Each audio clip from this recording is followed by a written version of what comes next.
Okay, hopefully there's actually people watching. So I'm not just making bread by myself. Do we have viewers yet? Okay. All right, so this is not going to be really so much about my recipe that I use, but more just about technique that will make you some successful loaves of bread that you'll actually enjoy. Um, Obviously, everybody has a different kind of mixer, but you could do it by hand if you don't have a mixer. It's just going to take some elbow grease and a little bit of time. Okay, so this is just a basic white bread. It's a perfect replacement for store-bought sandwich bread. It's all we really use unless I'm lazy and buy bread. Um, you can replace up to about 50% of the white flour with fresh ground whole wheat or store-bought whole wheat. You will get different results. Just like every kind of recipe that you do, if you start substituting things, it's going to turn out different. This recipe that I use is going to be probably one that I will have to alter based on what's available right now in stores. So this is a 2-loaf recipe. It makes about it makes 2 loaves that are about 1.5 pounds each. An 8, or I should say a 9 by 5 inch loaf.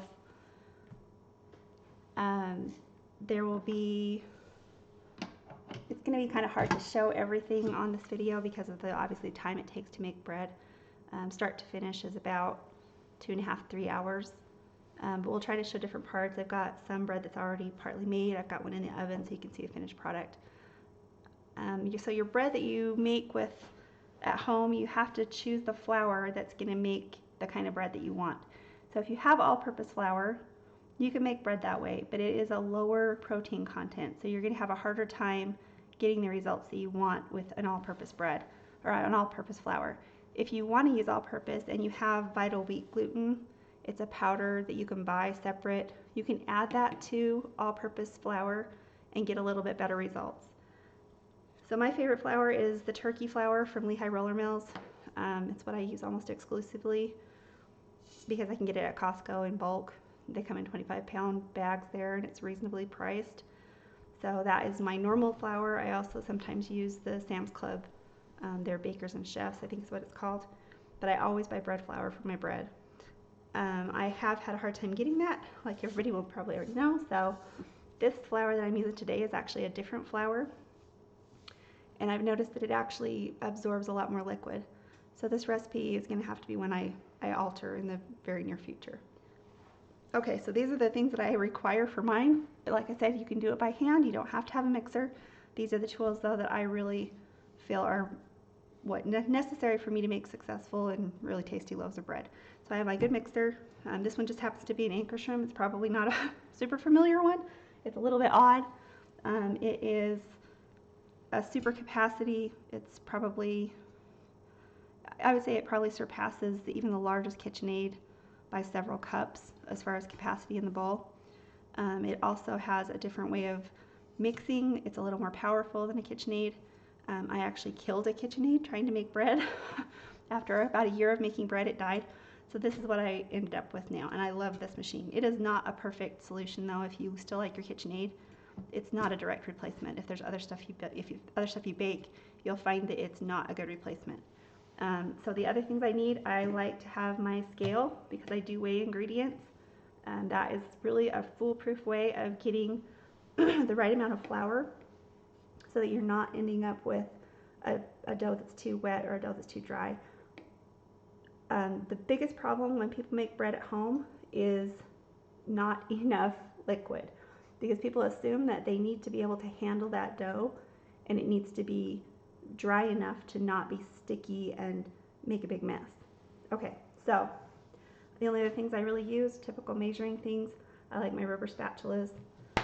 This I use for actual baking. It's an instant read thermometer. This one's made by ThermoWorks. It's a Thermopin. I love this. I actually will take it everywhere I go. And it's an American Fork company, so it's local. You can actually go down to their, well, normally you can go down to their store and buy it in their store, or you can order it online.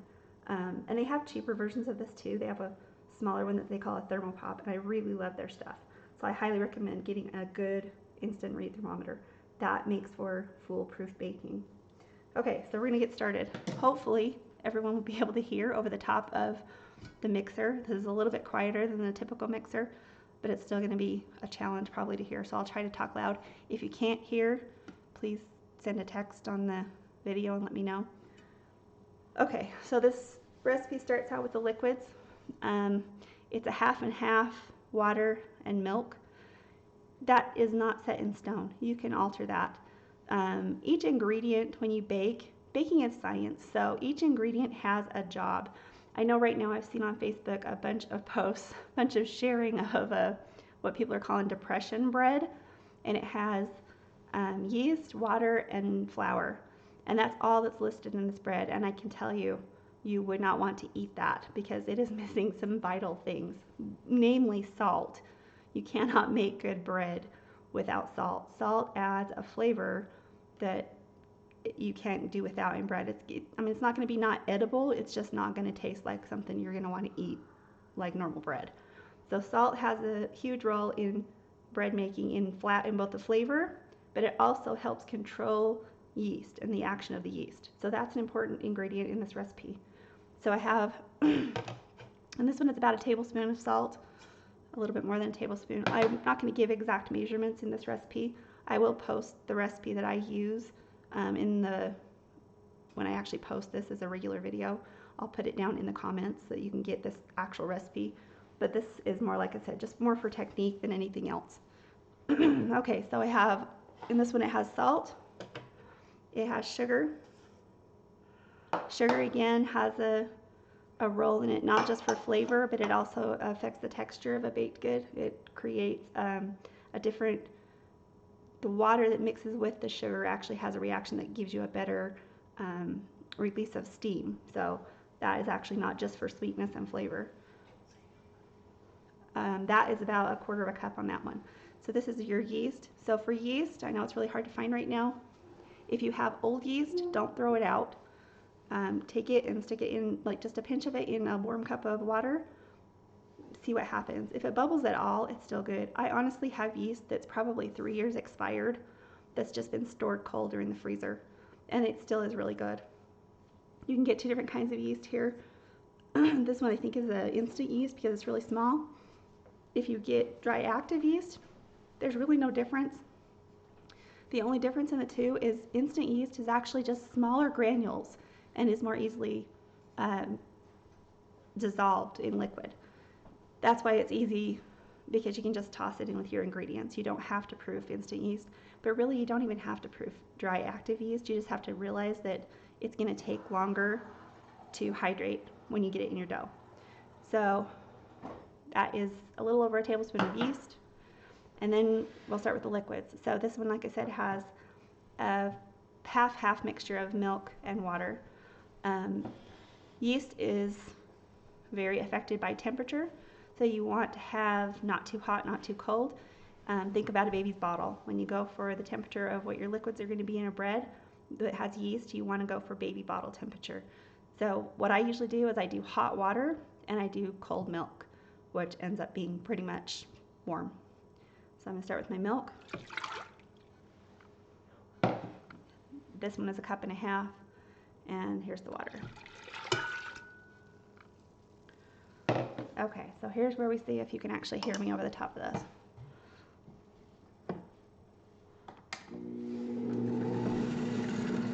Hopefully it's not too loud. I'll try to talk a little bit louder. I don't have a really huge voice, so hopefully this works out.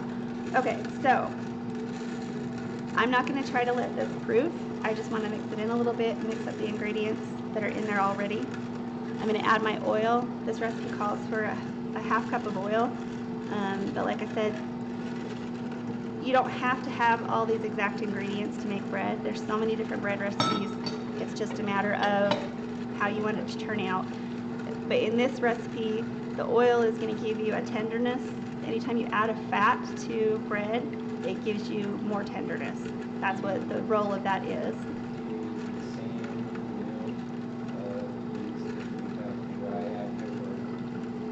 Yes, okay, so someone's asked if there is the same amount of yeast if it's dry active versus instant, and yes, it is the same. there shouldn't be a difference. If you're starting to run low on yeast, like during this time when we're all kind of running low on things, you can actually even reduce your yeast. It's just going to take longer for your rises. You're going to have to be more patient on your rises, both bulk-proof or bulk-proof ferment, and then also your rise right before you bake. It's just going to take a little bit longer. The yeast will still do the job. This one has more yeast in it. This is, like I said, my usual one that I make when we're not having a supply issue. So, okay, so now we'll talk about the flour. I'm going to turn this off though. Okay, so flour is the worst enemy when it comes to making bread, because like I said before, people automatically think that they need to have the dough so that they can handle it easily. You don't need to have the dough so you can handle it easily at this point. You don't want it to be handled easily because you're really not even going to handle it. Your mixer is going to be doing all the kneading for you, so you don't have to worry about that. So I always weigh my flour. It's really just the most foolproof way of doing it. If you have a scale already, hopefully it has this function, but it's called a tare function or a zero out function. Basically all it means is when you turn on the scale, you can add a bowl. I'll pull this out so you can see it for sure. You can see that it's weighing the bowl right now. If I hit the zero out, it'll zero back to just weighing what I put in the bowl now. So I've already got my ingredients weighed, so I'm not going to do it this time, but just so you can see, if you get a scale, and I really highly recommend having a scale. This one is a cheap one. It's an OXO. I think I got it at Smith's for less than $10, and it's at least 5 years old and still going strong, so very much worth it. Okay, this particular recipe, it's not going to weigh right because I pre-weighed it, but this recipe calls for 1,000 grams. This bowl obviously weighs about 176, so plus the bowl, it should be 1,000 grams just of flour. So I'm going to put that in and we're going to start kneading, and then we'll talk a little bit more about that.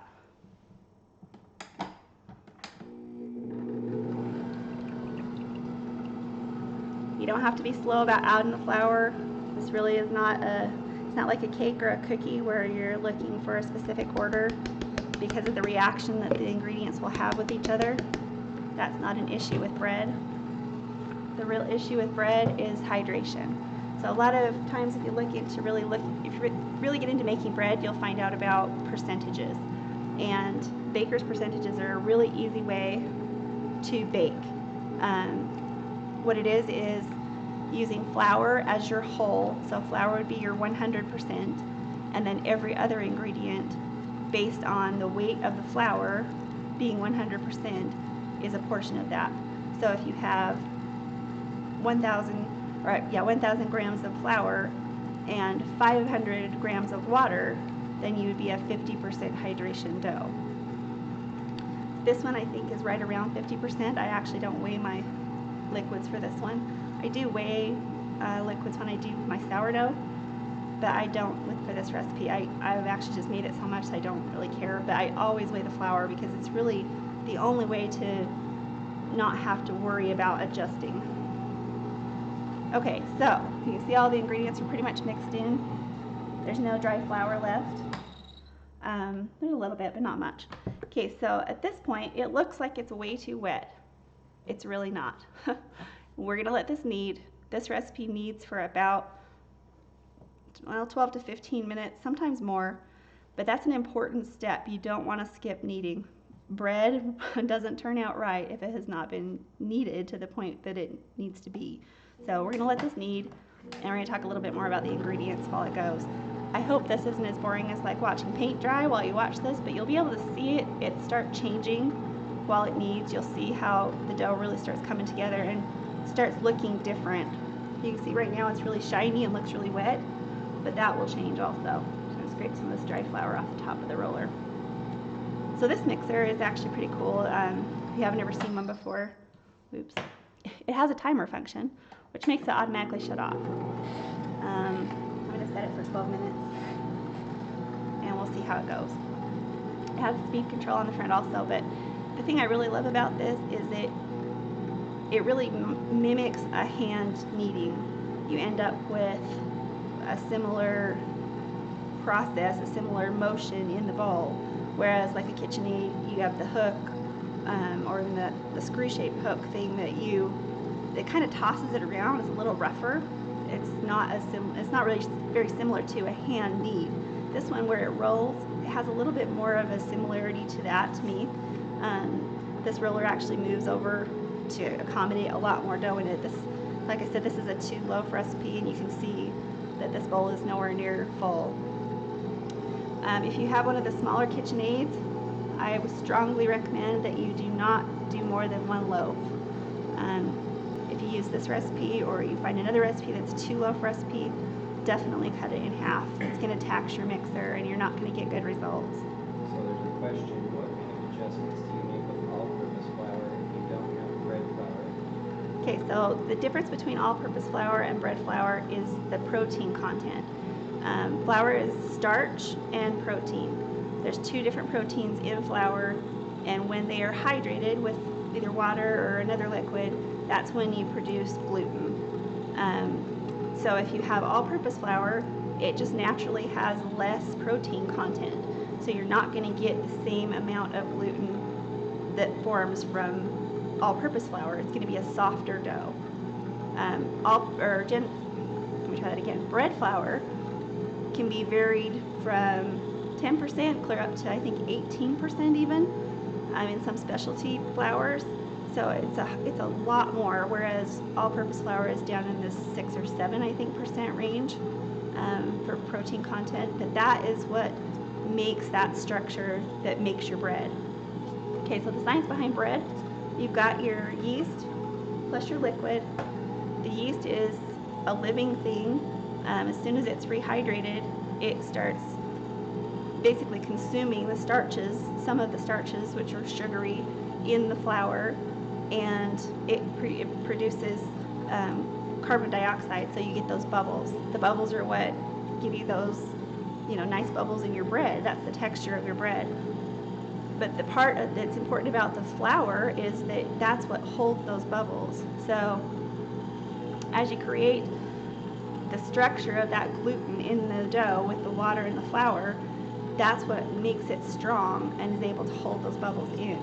That's the only difference you're going to find. You're going to have a harder time with the all-purpose flour to get the texture that you want, to get the strength. Even like if you're going to use your bread for sandwiches, it's going to be harder to use it for those purposes like you would buy, store-bought bread, obviously, for sandwiches. It's going to be more crumbly. You're going to have more of a crumbly texture to it. And that's why when people are trying to remake a bread recipe and make it gluten-free, it's just not, it can't be bread. It's not the same thing. Gluten is what makes bread. Otherwise, it's more like a quick bread. If you look at gluten-free breads, they have more of a texture similar to a banana bread or another kind of a fruit bread that's a quick bread. Okay, so the yeast obviously is what creates the bubbles. It gives you the lift, gives you the height in your bread. Another part of that question was, is there an adjustment in ingredients? Oh, so if you do have all-purpose flour, you can, I think I said it at first, you can buy the Vital Wheat gluten. That will add the extra protein that your all-purpose flour is lacking. It's not a perfect solution. Obviously, having the more complete flour is better, but it will work. That will help out. That's also really hard to find right now too, though, I guess. But if you have it in your food storage, that's great. If you are going to use a partial amount of whole wheat, I would definitely recommend using some of the Vital Wheat gluten. I think it's usually recommended to be, I want to say, a tablespoon per loaf. So in this one it would be 2 tablespoons, I think. Don't quote me on that, though. I don't use it very often because, like I said, I usually have bread flour and I don't have to worry about it. If I do use my whole wheat, though, I do use the Vital Wheat gluten in that. I'll have to look at my recipe, but I want to say it's somewhere around 3 tablespoons, 2 tablespoons per batch that makes 2 loaves. But that's not even, you wouldn't even have to stick with that. I mean, figure out what works for you and what flour you have. And even across brands of flour. So like I said, this is not my usual brand of flour. I usually use the Lehigh Roller Mills Turkey. And this is another brand that I bought locally that just happened to be available in this odd availability of supplies lately. And it is, I think, a little bit more, it's almost more like a whole grain flour. It requires a little bit more moisture to hydrate the flour, like I'm used to having it be when I'm using my turkey flour. Okay, so you can kind of see that it's changed if you look at the bowl. You can see that it's coming together. It's not shiny anymore. It's starting to leave the sides of the bowl down inside. You can see it's cleaning the sides of the bowl. I know that there's a lot of people that have said that if you're using a KitchenAid, you want your bread to clear the sides, and the only place it should still be connected really to your bowl is at the bottom of your hook. I actually think that's too dry. I like mine to be a little bit wetter, just because it ends up with a better product. You end up with a more moist, springy. That extra moisture is what gives you that in your bread to keep it from being crumbly. My test that I usually do to see if I like the amount of water that's in it is just a touch test. It's not anything complicated, but I figure if it's still sticky, that's perfect. So what I do is I just touch the bread. You can see where it's pulling away with my finger, and it will even leave little bits of the dough on my finger. That's pretty much perfect. That's exactly where I want it to be. Anyway, this obviously is getting to the point where it needs to be, but it does need more. And I'm going to let it need more, even though that sound is probably annoying, and like I said, it's probably about as exciting as watching paint dry, but I want to get to the point where you can see what it should look like when it's done. Somebody asked about in another class with fresh ground wheat flour. Yes. What are the differences? So with somebody asked about, if you didn't hear that, somebody was asking about using whole grain or fresh ground whole grain, because obviously that's what a lot of us have in store. You know, we've been storing for long-term use. I use it even, in the short term. I use it all the time, but a lot of people don't enjoy eating wheat bread, so that's always an issue. So as far as using that though in a recipe, the real difference is when you grind wheat from the wheat berries, you end up with all the parts of the actual berry, whereas white flour that you buy has had some of that sifted out, so you don't end up with that. I want to call it a hull. I think that's what it actually is, but it would be what would be the wheat germ. Maybe those are two different parts. I'm not actually sure, but there's the outer part, and then the first inner layer, I think, are the two parts that are hard to get to mix in. They don't hydrate well. They actually stay as they are. They don't dissolve. They don't hydrate at all. And really, they are counterproductive for gluten to form because they actually cut through it, just like little knives. It's little sharp pieces of the wheat. And instead of allowing the different proteins to, basically what happens, there's two proteins in the flour, and as they're hydrated with the liquid, they line up and they create basically a mesh, like a fabric almost. That's what creates that gluten. That is gluten. It's a mesh of those proteins after they're hydrated. And if you have that whole wheat in there, the different parts that would normally be left out of a white flour are basically cut by the pieces of the whole grain. So you have to kind of counteract that with a couple of measures. There's, first of all, hydrating it extra. You have to have a little bit extra hydration because it should soak up more of the liquid as you're making your bread. It's 195. Sorry, I have a loaf in there so I can show you when it's all done so you can see what it turns out to look like. He's just trying to get it out of the oven and make sure it's done. Okay, so the whole wheat grain, or the whole grain that you make with bread, you're going to have to do a little bit extra hydration. And really one of the best ways, the recipe I love the most, uses kind of a, I don't know if you call it a pre-ferment or even a levain, but it takes an amount of the liquid and an amount of the flour, and you stir those two together by themselves and allow them to sit. I think it's about a 20-minute rest, and it just gives that extra time to let that flour, the whole wheat flour, soak up the liquid, and that prevents it from being super dry. That's like one of the worst things about whole wheat bread, is it can be crumbly and dry, and it's kind of heavy. That's just one of those things. The other thing about whole grain is it depends on what kind of whole wheat you've got. If you've got red wheat, red hard wheat versus white hard wheat, there's going to be a huge difference in the two. Your white wheat is going to be a lot softer. You're not going to have quite as much trouble with it being dry and crumbly. It's going to be more like what you would expect a white flour to be.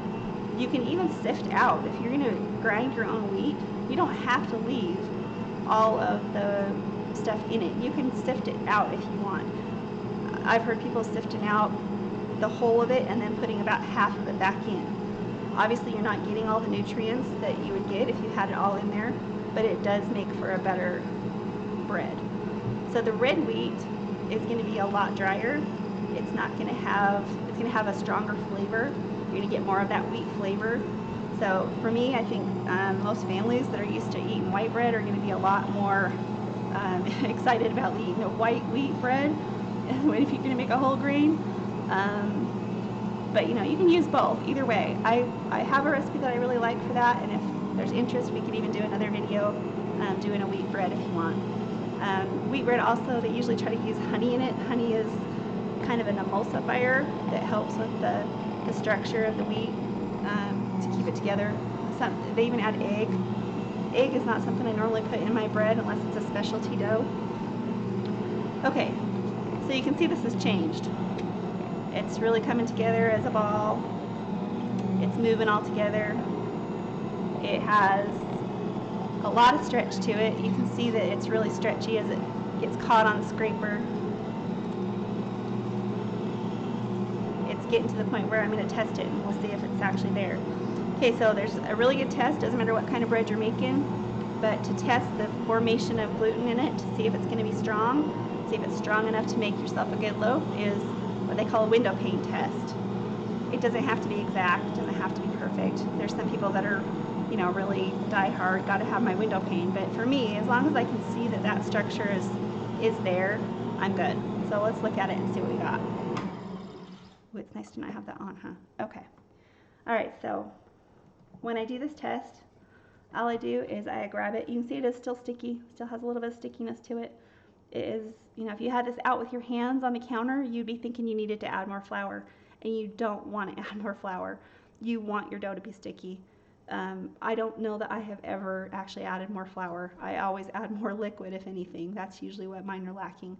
So don't worry about the fact that it's not going to be easy to handle, because you're not going to handle it at this point. Okay, to do the window pane test, all you really need to do, I'll just grab a piece so you can see it this direction since we're in an odd angle. So if you take a piece of the dough after it's been kneading, so it's probably been kneading about, I want to say close to 10 minutes. Probably not quite enough, but if you stretch it out, I don't know, it could be pretty good. Okay, as you start stretching it out just gently, you can see that it gets thin. This is actually really good. It's about where it needs to be. See how it gets really thin? You can almost see through it, and it doesn't really tear easily. It's just barely starting to tear right where it gets really thin. But, I mean, it's very thin. It's see-through, which is why they call it a window pane test. That's the easiest way to know that you are to the right point. You have gone long enough with your kneading, and the formation of gluten is good. There's really not another way that I know of to test it, but you can see that. See how it gets really thin right there?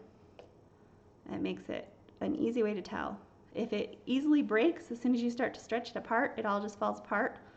And obviously you have to be a little tender with it. I mean, it is dough, but if you're being gentle with it and start stretching it and you can get that little window, you know you're good. If it tears as soon as you start stretching it, it needs more time kneading. But you can see how sticky it is. It's sticking to my fingers. If you were, you know, trying to go for something that was easy to handle, you'd be thinking that you needed to put more flour in this, and you don't want to put more flour. More flour is going to make it dry, it's going to make it heavy, and that's not at all what you want. Okay, so we're going to jump ahead here. So I've got some dough that I made earlier, so I'm going to move this out of the way. All right.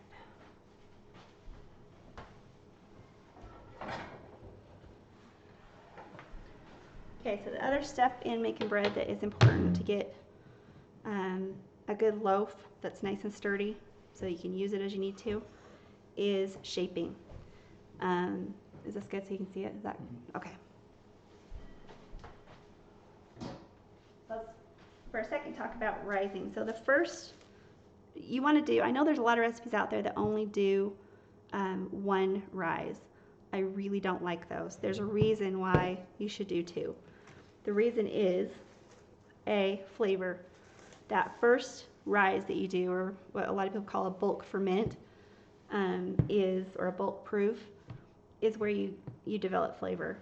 You're going to get more hydration. The ingredients are going to be more evenly hydrated. This is where you start developing your bubbles. You will have more control over the actual crumb of the bread or the texture that you end up with. So this is actually a half recipe of this one we just did in the mixer. The other one is the one I made, or the other one is the one I baked. This one is a little bit actually overproofed, but it's okay at this stage. It's going to be pretty forgiving on the first proof. The second proof, or the second rise, is not forgiving. This one is. So I like to use a board because it's easy to clean. I also don't use flour. I use oil. I just use a spray can. I just have some Pam. I just spray a little tiny bit just so that it for sure isn't sticking. The other tool that I really like for shaping is a bench scraper. You can get all kinds. I don't love this one. The only thing I do love about it is it has a little ruler. I used this one earlier, so it's all greasy. But it does have a little ruler. So if you're making like cinnamon rolls or some other bread where you're trying to get it to a certain size as you roll it out, that's really handy. But I don't really love the handle. It's actually meant, I think, to be able to measure because it has like a little marking for measure. But anyway, this is great. It's great for dividing dough. It's great for, if you have a dough that's a little bit wetter, you can use it to help you, shape and knead. It's very handy. So that's another tool that I would definitely recommend. But obviously not absolutely necessary. Okay, so when I get done kneading my dough, I actually usually leave it in my mixer bowl. A lot of mixers come with a lid. Mine has a lid. It's not like a super tight lid, but it's a good lid that'll fit on the top. If you don't have a lid, just make sure you're sealing it off with plastic wrap. You don't want air on your dough. Air is an enemy. It's going to dry it out. It's going to be preventing it from getting that hydration that you want to have happen while it's rising. Okay. I grease my bowl. If I'm doing it in my mixer, I just use my rubber scraper.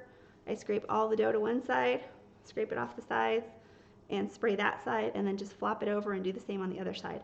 I never even take it out of the bowl unless I'm making like consecutive batches, and then I know I need to use my mixer for something else. Otherwise, it stays in there until it's ready to actually form into loaves. It's the easiest way. To me, if you're going to make bread on a regular basis, it needs to be quicker and easier, not more steps, less steps, and less cleanup. Okay, so shaping. Oh, one other thing. So if you're making a recipe that has multiple loaves, just like you weighed your flour, it is worth your while to weigh your dough. If you're making rolls, you don't have to do this, but it is so much easier to bake rolls that are evenly sized. So once again, I pull out my scale. I start weighing what I've got. I always weigh my loaves too, so that I'm getting them pretty close to the same size. That way I can bake them together. They're going to be done at the same time. It's just an easier way to do things. Like I said, it's all about easy for me. Do you ever let it rise in a barely warm oven or just on the countertop? My favorite place is I have a microwave that's over my stove that has a light that looks over the stove. If I turn that light on in my microwave, it actually warms the inside of the microwave as well because I think it's a halogen bulb in that microwave. So it gets a little heat from that, and it's my little proofing box. I'm leery about putting it in the oven because I am someone who will turn the oven on and bake the dough without thinking about it. So I don't like to put it in the oven because I'm forgetful. I have done it when I've been trying to speed things up, but I have tried to turn the oven on dough that did not need to be baked yet. So I don't put mine in the oven. But if people have warming drawers, a lot of warming drawers have a proof cycle, and even some ovens have proof cycles, and that's perfectly fine. Just make sure you're not forgetful like me and bake your dough when you really want to proof it. Okay, so this is the step that I think is next to weighing flour and making sure that your dough is not too dry. This is like the most important step to me. It seems stupid, but it is totally worth it. So you can see this is still sticky. It's not easy to handle, but it's also not sticking to me. I mean, you can see it's a little sticky, but it's not bad. After it proofs, it's really workable. It should be really pliable. It should be really stretchy. It should be really easy to handle. Okay, this is not exact science. You pretty much are just gonna press it out. I go for about a 1/2 inch tall, 1/2 inch thick. Doesn't have to be perfectly square, perfectly rectangle, but I do aim for a basic rectangle. And then I fold it in thirds, just like you're gonna stuff a piece of paper in an envelope. So over in a third and over in a third. And I am kind of squishing out a little bit of the bubbles just to make them even. This is your chance to make those bubbles more even, so you get that even crumb or texture of the bread when it's baked. Is when you see those bubbles and they're all pretty much the same size. You don't end up with big holes in the middle of your bread. This is your chance to do that. Okay, so I usually fold it once, turn it, kind of press it back out again to that same, larger rectangle. As you work with it, it'll start to get more elastic. It's going to start springing back on you. You can see it starting to spring on me a little bit. It gets a little bit harder to work with. You shouldn't need to work with this enough that it's going to matter, because you're not trying to shape like into cinnamon rolls. If you have a dough that you're trying to do something like that with and it starts getting too elasticy and springing back on you, cover it with a damp towel and let it sit. 5-10 minutes, come back, and it'll have relaxed again and you can work with it again. Okay, so same thing again. I just fold it in thirds, just like you'd fold a piece of paper to put in an envelope. And it's a nice fat little blob now of dough, but you're going to start rolling it here. So the roll is the important part. It sounds silly, but it's the part that I always like to see. I'm a little bit psycho about it. I like to see when I cut my bread, after it's all done, I like looking at the actual bread and seeing that swirl in the dough. That's perfect shaping to me. That's like when you start pulling it apart, you pull the crust off and it actually pulls apart in that circle shape. It's the perfect shape for holding in the bubbles. It's what's going to give you the perfect texture. It's going to give you that springy, light, bread that everybody wants to eat. Okay, so from here, you're going to roll. And it's not just about rolling. It's about actually poking and tucking. So I use my fingers and I use my thumbs. So when I start it, I'm really poking the bread with my fingers. I'm really kind of digging at it. You can see it stays. But at the same time, I'm also rolling from the back side. But I'm stretching it slightly. You can see it stretching. So the other important part is you can see it starts stretching this part of the dough so that it's smooth. You don't want to stretch it and be rough enough with it that it starts to tear. You want this to stay nice and smooth. You want that to stretch out and be nice and smooth. So you can see it kind of grows width-wise as I'm doing this, just doing the same thing. See the big bubbles? That's your chance to pop those and get rid of them so you don't get the big holes in your bread. And basically you end up with, a size loaf that will fit your pans. Okay, so let's talk about pans for a second since we're there. I have gone through many different types of bread pans. I've tried glass, which I hate. I've bought just the cheaper Baker's Secret kind, like they have like at Walmart. Hate those too. They rust. I bought some Norpro ones. Actually, Justin gave me some Norpro ones one year, and I don't like those either. I don't like the shape of them. They're too, what's the word, trapezoid kind of shape. They're just too narrow at the bottom, and they're just too thin, and the outsides of them start to rust too. So after I got into making bread all the time, I actually started finding sources to, figure out what people that made bread all the time liked. And the one I ended up trying was called USA Pan. They have all different kinds of pans. They're heavy. These are a hefty pan. They're made out of steel. They're aluminized, I think steel is what they call it. It has like their own special nonstick kind of coating. And it is truly nonstick. It's a folded pan. It's all one piece. It's folded. Even though it is folded, I haven't had any trouble with rusting. All of these pans that I've used, they really just don't have a problem. These are my favorites. I don't grease them a lot. I just do a little bit of a spray, just barely. But honestly, you probably don't even need to after you've used them a few times. And I don't wash them perfectly after. I usually just wipe them out so they're not going through the dishwasher and risking any rust problem. But as you can see, after rolling that out, it's pretty much perfect size. This pan is they have 3 different pans. I think it's a 1 pound, a 1 1/4, and a 1 1/2. This is, I think, the 1 1/4. It is about 10 by 5 on the bottom. Makes a really good sized sandwich loaf. They also make a Pullman pan. Pullman pans are the ones that are square with the lids. That one's more of a, you have to figure out your dough exactly just right so that it comes out perfectly square. What brand were the pans again? So these are USA Pan. That's the name of the company, USA Pan. I think Amazon's probably one of the cheapest places I've seen them. Kohl's used to have them, and you could get them with their coupons to get it a little bit cheaper. I want to say these pans are about $14 or $15 on Amazon. That's about as good as you're going to get it, but they are worth every penny. So the difference between glass, I know a lot of people have the glass like Pyrex loaf pans. Glass is a totally different thing. It doesn't conduct the heat the same way. So if you're going to use a glass pan, you can do that, but you've got to realize that your baking times are going to be different and your crust is going to turn out different. Okay, so at this point, you're just going to cover it back up. All I use is plastic wrap. I do spray it because it's going to come in contact with the dough and you don't want it to stick. So you can spray it with Pam and just make sure that it doesn't have to be tight. You just want to make sure that it's, mostly sealed off from the air, because once again, air is your enemy. It's going to dry it out. Okay, when you bake this particular recipe in most white breads, you don't want the loaves to get huge when they're rising. That's another mistake a lot of people make. You want them to barely start to top the pan. So in these pans with this size loaf out of this recipe, it's not going to be easy for me to show you this, but I let them rise until the middle of the dough. It's going to be obviously curved, but the highest point of the dough, I want it to be about 1 inch above the pan. So the sides obviously are still going to be down in. It's not going to have a super great loaf shape at that point. It's going to look wrong. But at the point where it starts approaching that inch above the pan in the middle, that's when I turn on my oven. And by the time it's heated up to 350, it's pretty much exactly right. There is a test you can do. This one's not going to make it because obviously I just barely shaped it.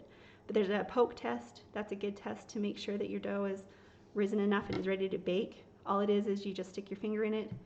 Where this one overproofed, it's actually not too bad. But I'll probably end up having to use this or something else. But it won't make a perfect loaf if it went too long on its first proofing. But if you poke it,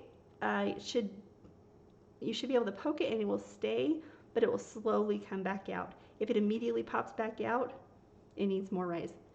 But like I said, on these ones, I've made them so many times I don't do a lot of poke test. But that is a good test. You can look it up on YouTube. You'll see a lot of people doing it. You can kind of test it with your own just to make sure you know what you're talking about when you're doing it. But you will be able to tell. As soon as you got it shaped, try a poke test. You can see the difference. It comes right back. It springs right back at you. If it's ready to bake, it's going to be more of a slow return, or even barely not.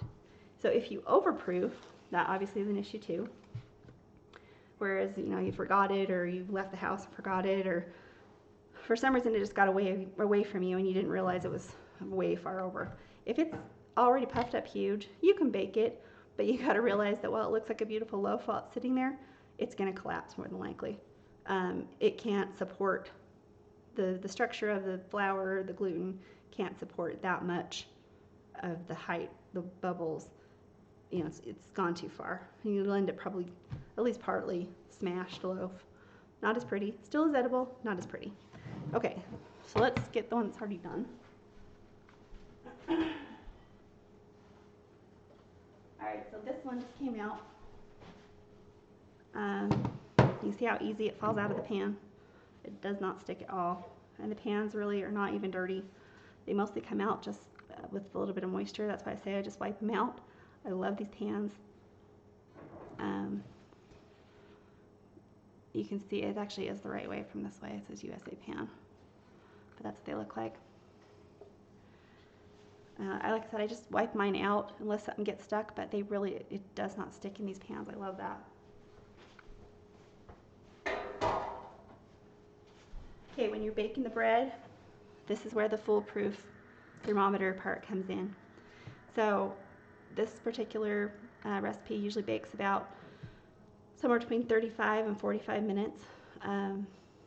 This flour is very different from my usual flour. It's a lot less rise. I have the feeling it's because it is more of a whole grain, so it's staying a little more compact. My normal loaves with turkey flour would be way more puffed up. But you can see it's a good loaf shape. Your ends will be a little bit lower, but it's a good loaf shape, perfect for sandwiches. Okay, so at about 35 minutes in, I use my instant read thermometer. what I will do is go in just right over the top of where the pan is. So you can see where the pan would have been. I poke right over that edge because basically it's the center from the top to the bottom, center, side to side. And then I want to aim for the tip of my thermometer to be in the middle of the loaf. So that's how I would check it. I just go in, and the temperature you're looking for a soft, like white or even wheat bread, you want to be somewhere between probably 192 and 195 degrees Fahrenheit.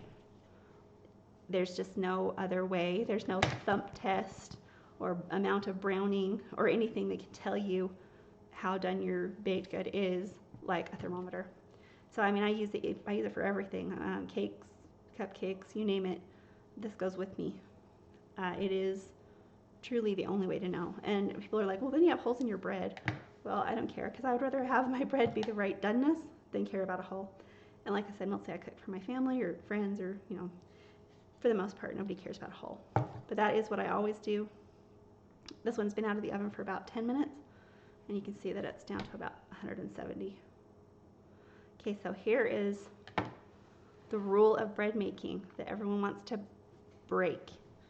They want to cut the warm loaf because who doesn't love right out of the oven bread? It is good. But here's my rule. If you're going to cut the loaf, it has to all get consumed, because as soon as you cut into it while it's hot, the rest of the loaf is not going to be very good. Basically what's happening is it's setting up. There's a gelatin effect with the ingredients in the bread, and as long as they're still hot, they're still setting. So as soon as you cut into it, I mean, obviously it's going to be tasty, it's going to be great, but as soon as you cut into it, it interferes with that cool down, and you're going to end up with kind of a gummier, almost semi-transparent look to the inside of the bread, and that's definitely not what you want. That if you're going to use it, like I said, for sandwiches and toast and whatever, you want to let it cool. So I let them cool. This is another thing about the shaping. A lot of times when you bake bread at home, you end up with a really thick crust. Part of that is due to not enough kneading, so you end up with an extra thick crust because you end up with a really crumbly bread as well.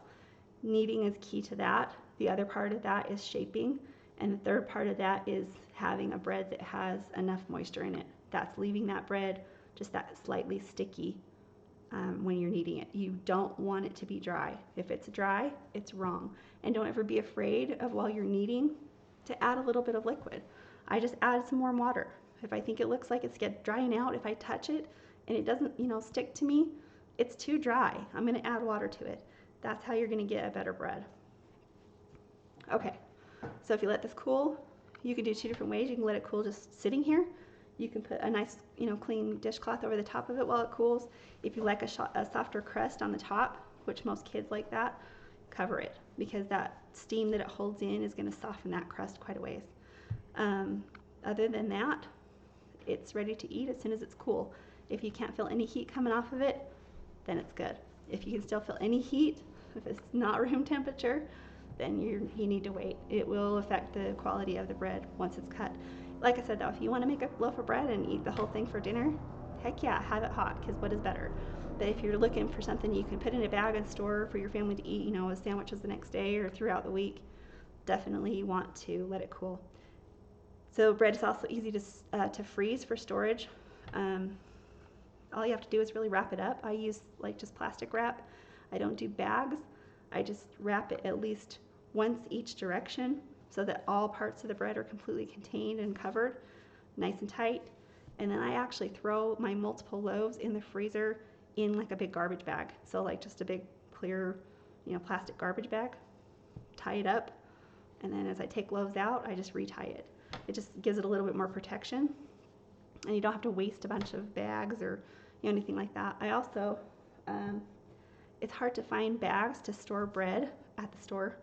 They're just not long enough. They won't fit in a Ziploc. You can't buy just regular non-zip bags.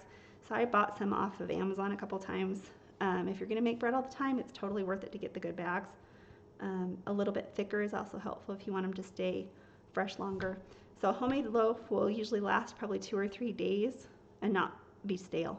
At that point, it's gonna start being stale. but don't ever let your bread go stale. Make French toast and throw it in your freezer. Your kids will love it. Don't ever let it go. If you end up making into croutons, I mean, whatever, there's tons of uses for stale bread, especially if you've gone to the trouble of making it yourself, for sure. Okay, the only other thing I think there is to talk about is cutting. That's a hard thing. It's hard not to haggle it. That's another good thing about letting it cool is once it's cool, it's easier to cut. A lot of people have really good bread knives that they like. I've never found one that I loved, but I do have an electric knife. So just like a carving knife like you would use on your turkey at Thanksgiving. Mine actually came with a set of blades that are bread blades, but I know that people use just the regular meat blades as well because they're that serrated, scallop blade. That works good. It's really easy to get nice even slices that way, and the more you practice, the better you are at getting the thinner slices and nice and even. Other than that and storing it, that's pretty much where you're at. So I do have sourdough. I have a sourdough starter that I made from scratch a couple years ago. We could do a sourdough class if people are interested. And I do have a good whole wheat recipe. We could do that as well and talk about grinding wheat. If you have interest in that, maybe we'll think about that in the next week or so. Any other questions though that you have? I'll leave it up for a few minutes on the video. If you have other questions, go ahead and ask them and we'll answer those ones and then we'll end for tonight. So go ahead and type any questions you have and we'll give it about 5 minutes and then we'll close this video out. So thanks for coming and watching, and hopefully you learned a few things. Hopefully it wasn't as boring as paint drying.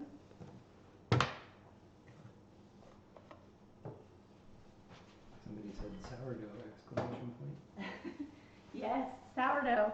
So sourdough is a totally different thing. Sourdough is basically just fermentation. You're not using any commercial yeast. You're just using what happens when you mix water and flour together. You can buy sourdough starter from people I know like the Bosch stores usually have sourdough starter that they'll sell, but it's actually easy to make your own. Was there another question? What temp? What temp for? Between 192 and 100. Oh, for a finished loaf between 192 and 195. Did I not say that? Sorry. You did. If you go over 195, you're going to start drying out your loaf. Like I said, we like them soft. We like them to be, more that springy, soft texture. You can go higher. I wouldn't go above 200. Obviously, once in a while, you're going to forget and not check it, just try it. I usually check mine about every 5 minutes. So once I get to like 35 minutes, I'll check it. It's probably around 170-ish by then. Once in a while, it might be higher or lower. But about every 10 degrees is 5 minutes until you get to about 190. When you get to 190, it'll start going a little bit faster. But once you get to 195, it'll actually slow down. And by the time you get to 200, it'll be creeping along. I've been told that you can't get above about 208 just because of our altitude here. It's not possible, supposedly. I haven't tested that theory. With sourdough, you usually want to go above 200 because you're looking for that really crusty bread. With the white bread and wheat bread, I want a crust that's softer. And I want something that my kids will eat. That's not just going to be a waste of ingredients. Any other questions? Did I finish the sourdough one?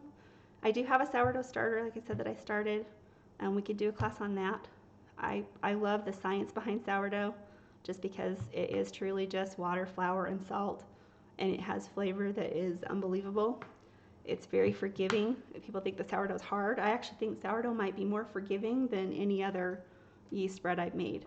It's just a matter of getting used to, what that's going to be. It's not quite as easy to throw together. Somebody says sourdough with whole wheat. It works, it's just hard. Yeah, sourdough with whole wheat is possible. You're not going to get the same kind of rise out of it. Plus, if you've got a sourdough starter that's been fed with white flour, bread flour, converting it to wheat flour is not quite as easy as it seems. It's going to take a few weeks before it's really as active. But yeah, it definitely is possible. I think most people recommend not going above 50% even on a sourdough loaf. Obviously, if times request you only use whole grain, you're going to do with it what you need to do to make bread for your family. But if you're using a half and half, that's a pretty good ratio to stay with on any loaf of bread if you really want good results. But like I said, obviously you can move that around however you need to. You're going to want to do more hydration though. The more whole grain you add, the more hydration you're going to need. Any other questions? All right, I think we're going to call it good then. You feel free to text me if you want or ask questions on the video. We'll post it as a video you can watch again or link to. And hopefully, like I said, it's been helpful for people to just learn some techniques. I will put the recipe that I use in there as well in case you want it. It's probably not the best recipe to be using right now just because of the availability of products. So, all right, everybody have a good night and let me know if you have any more questions. Thanks.